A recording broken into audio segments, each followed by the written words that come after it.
there are 1,001 ways to win a football match, and Arsenal has actually shown us one way of winning if 1,000 ways are not working, and which is the set piece. We have to give them the glory. Arsenal are the best set piece in the world right now. Hi sports lovers, welcome back to the channel and welcome back to our weekend preview. Manchester City finally gets a win in over 8 games after a dramatic or poor run of form for them, and they've not been in this situation under Pep Guardiola, and they've not experienced this kind of situation. I think it has been a really tough one for them, tough 7 games for them, even when they went 3-0 ahead in the Champions League against Feyenoord and they conceded 3 goals in less than 15 minutes. So now, finally getting their win against Nottingham Forest in the midweek, do you think there's more to come? There's more to expect from these guys? Like it's a dark day for Pep Guardiola because being the best manager in the world, or one of the best managers in the world, and you lost the momentum all of a sudden, and everything starts going spiral down from there. Losing confidence, and you see the way they play. And that match against Feyenoord was just a nail on the coffin, and Liverpool defeated them also.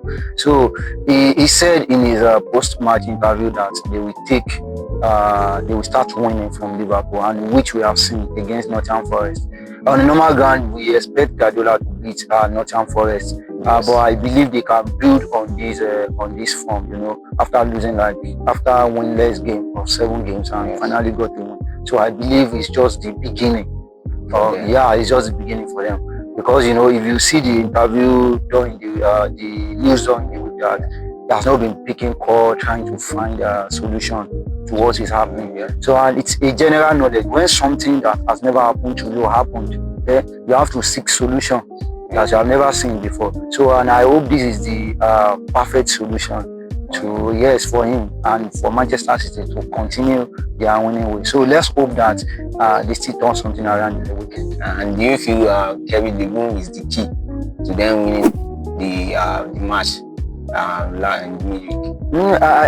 I think he said he used Jack Grealish at number 10 position where they find the win, and you cannot omit De Bruyne brilliancy from the team. He's an elite player. He can always make something happen, and he scored also. So that's the impact of KDB. So let's see.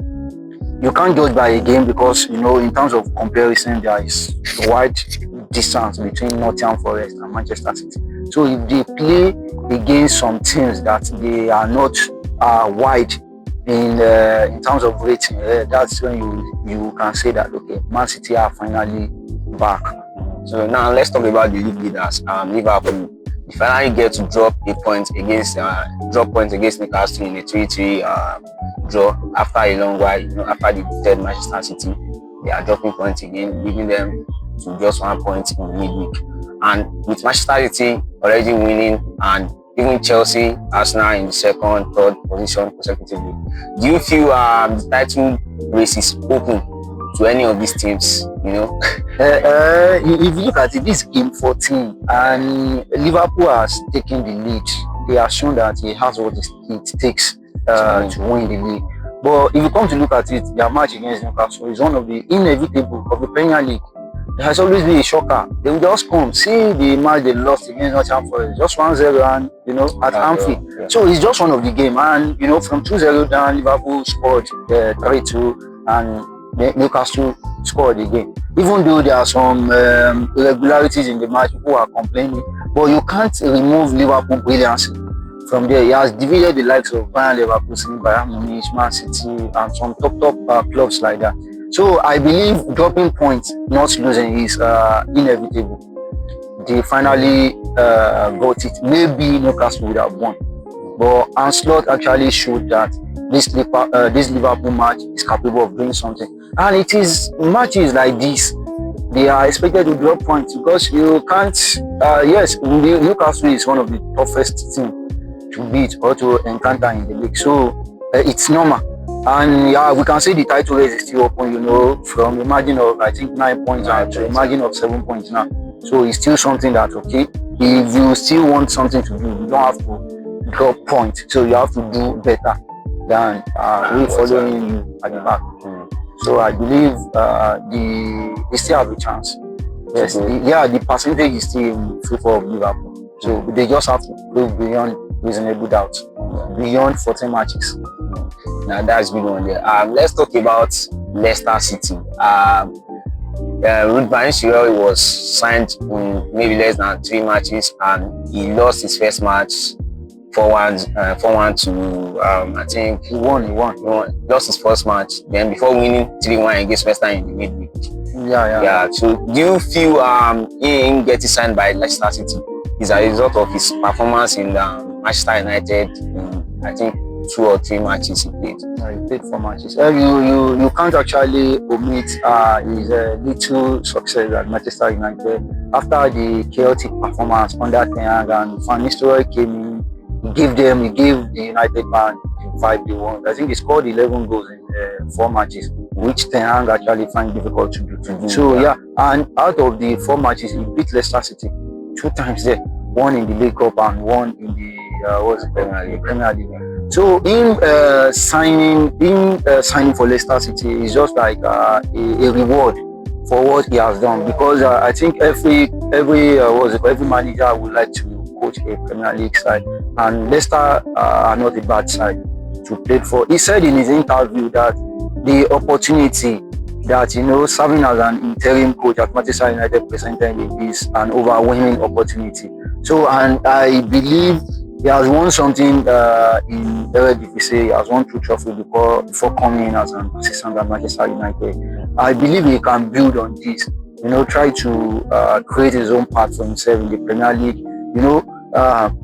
Throwing him in the open with underperforming Leicester City and trying to, okay, yes, let's see what you have done. You have did something with Manchester United. We have seen a glimpse of how you can perform. We have seen a glimpse of the kind of coach, the kind of philosophy you practice in this tough league. So we are expecting that, okay, at least a top 10, like if you can manage between, let's say, number 9 to number 13, I think it will be an achievement for Van Nistelrooy. Yeah, it will be an achievement for Van Nistelrooy Leicester this season. And now let's talk about Chelsea and Enzo Maresca.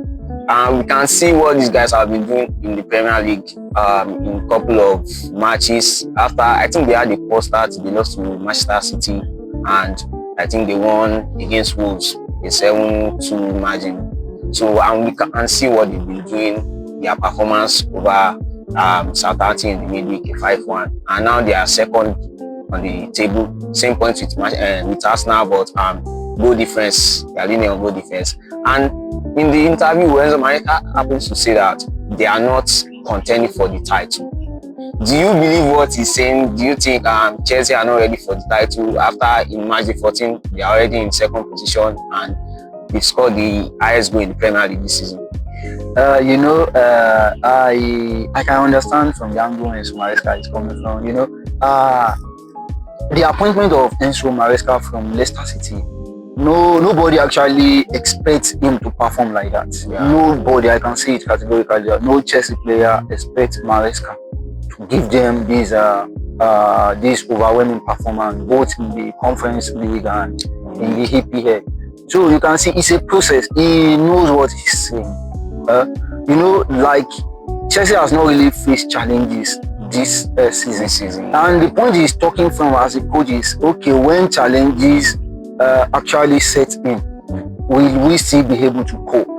Challenges in terms of injury, in terms of some key player dropping performance, in terms of struggling.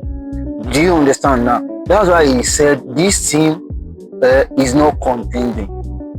Finally, Chelsea might win the league, but it's just a perspective of the player he's dealing with. Chelsea, I think they have one of the youngest squads in the EPL. And there are sometimes maybe the last 10 games of the season or the last 12 games of the season where performance require experience. And as a coach, I think he has been with Manchester City, he has been with Leicester City, all his life he has been in England. He knows that there are some moments whereby the league requires experience to win some games, to manage a draw, So him saying Chelsea is not contending, is just to try to downplay expectation due to their performance. Like it's a process. Let's continue winning game and let's see where we will be. Rather than expecting us to win the league, which at the end of the day, if we don't win the league, it will be like a kind of disappointment. So I get where Enzo Maresca is coming from. From brilliant from Chelsea with the position they are in, brilliant from Enzo Maresca. So moving away from Chelsea, let's talk about Arsenal and Manchester United. You know, their performance, their match in the midweek, where Arsenal had to win them like 2-0 lead from set piece, nice corner. And we saw what Manchester United were trying to do there, but looks like this tactics is not yet working, or maybe they are still building on it for Manchester United. So what do you see in that match? What do you see for Arsenal? What do you see for Amorim? So let's talk about Arsenal before Amorim. Yeah. So you know there are 1001 ways to win a football match, and Arsenal has actually shown us one way of winning. If 1000 ways are not working, and which is the set piece.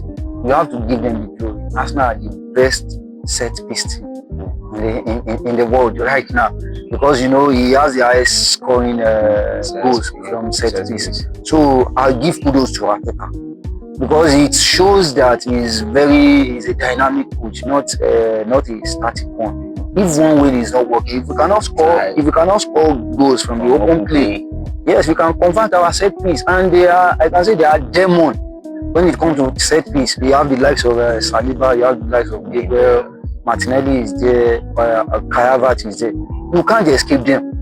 If Arsenal should play 10 or 12 corner like they did against Manchester United, you are expecting scoring 1 or 2, and which is brilliant and fantastic from them. So I give kudos to Arsenal. You know, it's a very brilliant performance. So if we see so let's talk about Manchester United. You know, Amorim coming, the expectation, his achievement he has done with Sporting, and the form is bringing from Sporting. You know, if you look at the setup, he's a very brave coach. When you say someone is brave and daring, you know, he set up, he omitted one of his best players, and if you see the first half, you can see that this coach is not afraid to play the likes of Arsenal. You know, if Amorim can come to England after 4 games and he set up his team against Arsenal, though there are some little weaknesses, and he said before the match that we will be found out in some games. You know, which Arsenal actually found out that fine, you don't want us to score from the open play. Yes, okay, so let's try our other ways. You can see the idea. You know, Manchester United will do complain there is no pattern, there is no style of play, but you can see a pattern. You can see what the coach is trying to do. And from day one, he said, we are not going to do things in the old way. We want to try different things. And in his 4 games, he has used different variations with different players. So my take home from there is that Manchester United players were not actually as bad as we think. It's just, let's say we have a bad coach. Yes, in terms of Ten Hag. If I look at what Van Nistelrooy did in his format and what Amorim has done, we can see that Ten Hag actually regressed Manchester United tactically. I can say you can equally say it's very early to judge, but you can see this. You can see the player we have, like Lenio, Maguire at the back. I'm saying in terms of Mascherano, in terms of Martins Delight. At the wing back, we have the Dalot, we have the Malacia, the Shaw is still coming in, and Ugarte, Casemiro, Eriksen. This player, they might not win the league. I can categorically say this player can make top 6 this season, because you can see them, and you can see up front there. That is actually the problem from day one, that we don't have clinical striker. We are not good at the final third. So talking about Amorim, you know, the way he set up his team against Arsenal, even though Manchester United lost, some fans still like a lot of positive are still in the game because it's too early. We can say he's just playing precision and he's trying to manage it. So kudos to him. It's still very early. I believe if he finally found his rhythm with the squad, so he can make something out of it. And I don't think trophy is far in the next 2-3 years for Manchester United, even if it's not a major trophy, like minor trophy in terms of FA, in terms of Carabao. With the way the team has done in the last 4 matches, and with the way with the way Amorim You know, his vibe on the touchline, you see that no, this man is really concerned. But Arteta, kudos to him. The team, like I always said, Arsenal is one of the hardest teams to beat in the Premier League. You can't take that away from them. You know, and you know, having the likes of Saka or the Dutch, they have been through thick and thin with Arsenal, so they understand the system and they have found a way. So set piece, you have to give it to Arsenal this season. Like they have won matches through set piece, they have done some incredible things through set piece. So I give Arsenal their flowers, and you can see Manchester United is just a work in progress. And with that, I believe maybe before the end of the season, we can see what color Ben Amorim is being made of the Premier League. So maybe not red or maybe it's red or blue or white. So that's it. Okay, guys, that's a wrap up on our Premier League review. Please, as you are watching us, don't forget to follow us, like, share, subscribe on all social media platforms at Sport Enjoyment. Thank you.